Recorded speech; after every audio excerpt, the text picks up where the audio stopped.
I had never really been interested in directing a Friday the 13th movie because I thought, Part 7, are you nuts?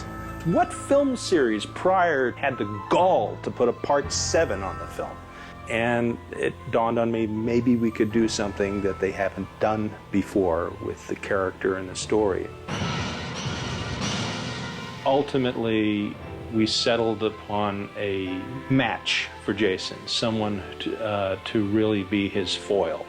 And that foil was a clone of Carrie.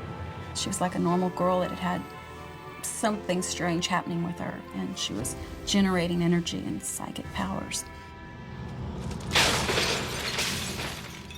She immediately had a grasp of the character. She had the sensitivity, and I felt like a real bastard making her cry all the time. Really, the psychics I met with were trying to teach me not to make her psychic ability what you've seen in movies. It's not, this crazy body shaking thing. It's just a thought will come into your head and you'll react to it. And it's not necessarily the big, fake, psychic-looking stuff we had seen in movies. And that's what I wanted to come across. She was like a normal girl that had something strange happening with her.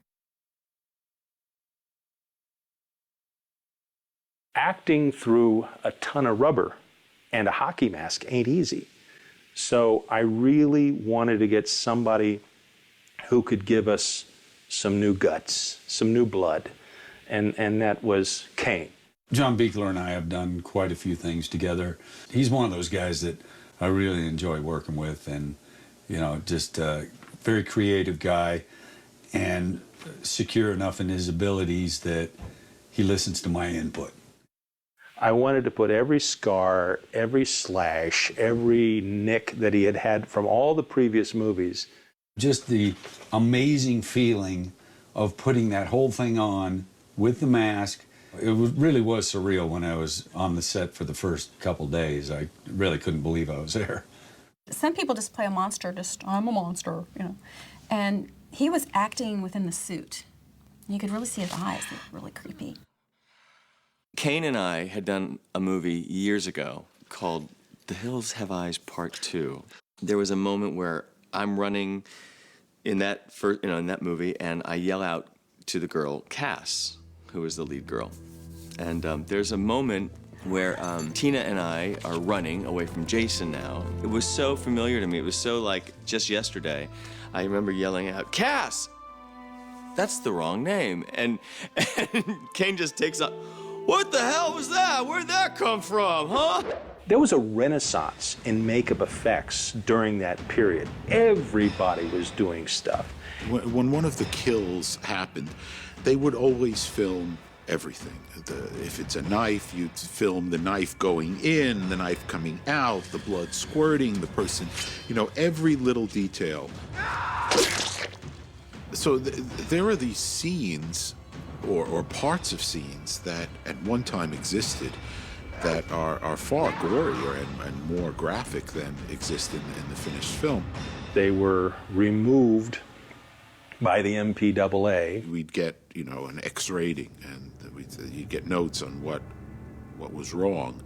And okay, so you shouldn't see the ice pick go into the eyeball. You shouldn't see the axe go into the skull. You shouldn't see this, that, and that. Okay, cut back. We kept sending it back. So I'd do the notes, get it back, and then we'd get it back, and there'd be new notes of like, well, this scene is too much, and this scene, and wait a minute, they didn't mention that scene before. And, they don't make explanations for what they do. They just say, well, no, this scene is no good. My first death was a fabulous death that John Buechler had conceptualized, and it was very gory and graphic. And, of course, that gave the movie an X rating. It's kind of disappointing because it's really reduced to, leaving it to your imagination. Makeup effects people do so much good work, and it never makes the movie sometimes. We built a mechanical head with collapsible understructure that was plumbed with all kinds of hoses and gore. where Kane could actually squeeze the head down to the size of a walnut. Blood was spouting out like a Sam Peckinpah movie. It was gorgeous. I thought for sure I'd be able to keep that in because it was so over the top. It was almost funny. In today's world of gore on film, you know, certainly what was filmed back then would probably be considered quite tame, and you know, it's just a bit amusing to think what you see now and what they were objecting to back then. One of the things that's missing in the movie that I wanted initially, but ultimately was never allowed to do, when Lar is driving the car, she is supposed to have sort of a clairvoyant flash of her mother's death. My initial idea was to have little Jason from the first Friday the 13th movie, the little boy that drowned, holding Betsy Palmer's head, with Betsy Palmer speaking. I think that would have given a moment to the fans to say, that's cool, that's real cool. But my associate producer axed it immediately as being too over the top, nobody will get it, and you're stupid. So we just had Susan Blue being stabbed. The actual death scene that occurs with Susan Blue, there's chunks missing. You actually see the piece go into her spine. You actually see it come out of her. You actually see a blast of blood come out and hit Dr. Cruz. He was a little bit bloodier in one of our takes. I'd hoped to be able to show a little bit more of what actually happened to Dr. Cruz, because we did actually get this spinning saw injected into his midsection, and we actually saw some of his stomach and intestines pulled out and wrap around the blade.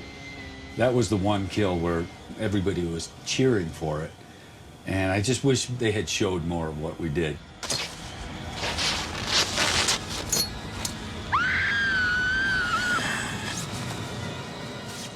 Now, the sleeping bag wasn't so much of a gore makeup. It was more of a violent thing.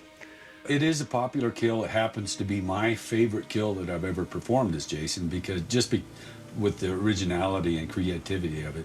And I had to rely really on Kane to pick up several gallons of blood and bash it against a tree that had little tiny razor blades in it so that it would spatter a bit. The combination of the latex, the wetness, and the slippery nylon sleeping bag made it almost impossible to grip on. It was just so hard to do that I started getting pissed off during the take. I swung it a couple times. I felt like I was losing my balance, and the thing was slipping out of my hands. So I ended up getting pissed off, and I think that even helped because I really smashed it against a tree. So I just thought it was hysterical. I mean, you know, just look at that bag. It's just oozing blood, and oh, whack, whack, whack. And finally, it's almost as if he got too tired and couldn't hit it anymore. Literally down to the very end of our battle with the ratings board, that sleeping bag scene just kept coming up. It occurs to me that the most effective cut of the sleeping bag was just the one hard hit and the throwdown. The way my character originally died, we filmed that in Alabama, and what they did was they made a fake chest for me to wear underneath that T-shirt, and apparently in the dailies, when he hit me with the machete, the whole torso kind of shifted, and they said it was really obvious that it was fake and it didn't look good, but we didn't know this till we got back to L.A. It's like, he's killed people with machetes 1 billion times. We need to come up with something that's a little bit more interesting. And that's why I like collaborating with Kane. He says, let's throw her through a window. And then we came back here, and we went back to that house that they originally shot number 4 in Topanga Canyon. And we reshot the way it is in the movie now over there. And then, of all things, they hired a stunt man. They put a wig on this guy, a red wig, and they put an exact duplicate of my top on him. But, you know, he had these shaved, giant, muscular legs as he was falling out the window. There was a very attractive young stunt woman who was thrown through that window. And believe me, I saw a lot of them because they had to be almost nude. Maybe she had very muscular legs, but they were feminine. They were using Harry's previous music to Library Part 7. So I tried to take the spirit of what Harry did and create my own spots in the movie that had my own themes, my own thematic motifs. And most of the time I was pretty safe. And there was actually only a couple of cues where one of Harry's sort of faded and a new one of mine faded right up. It's a tough one because I didn't want to go too close because I would have felt that I was invading his turf. So I really tried to keep it true to myself, but that it wouldn't be jarring for the listener.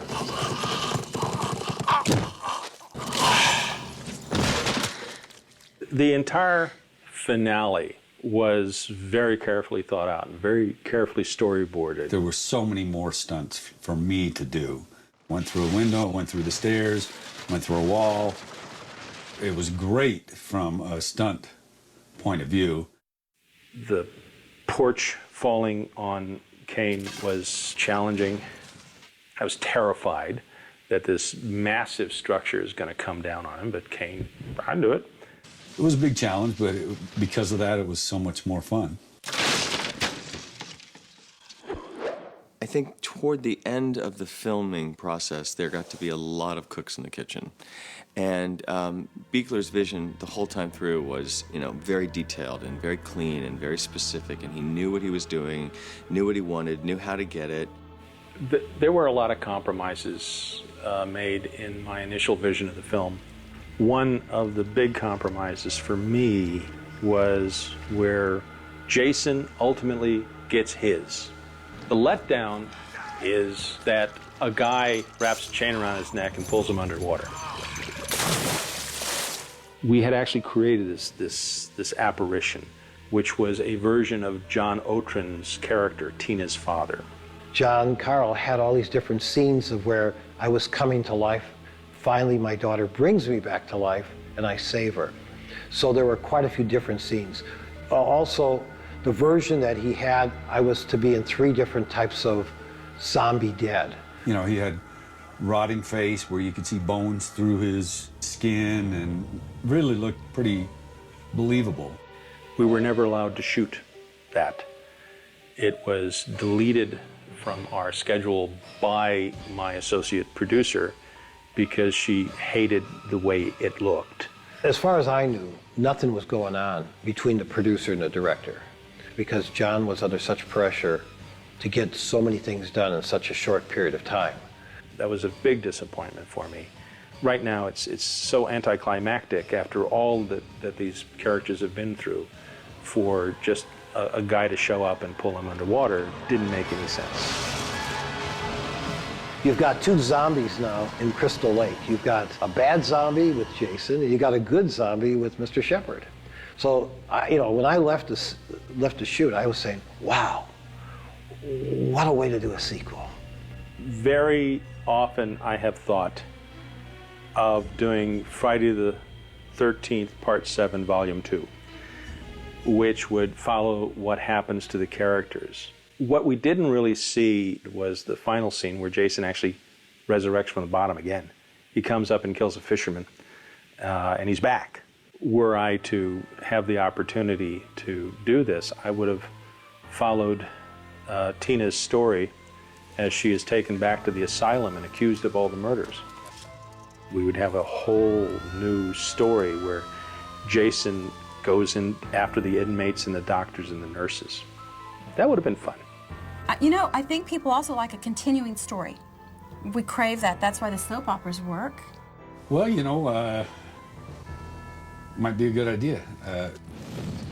It was always a good battle between the 2 of them.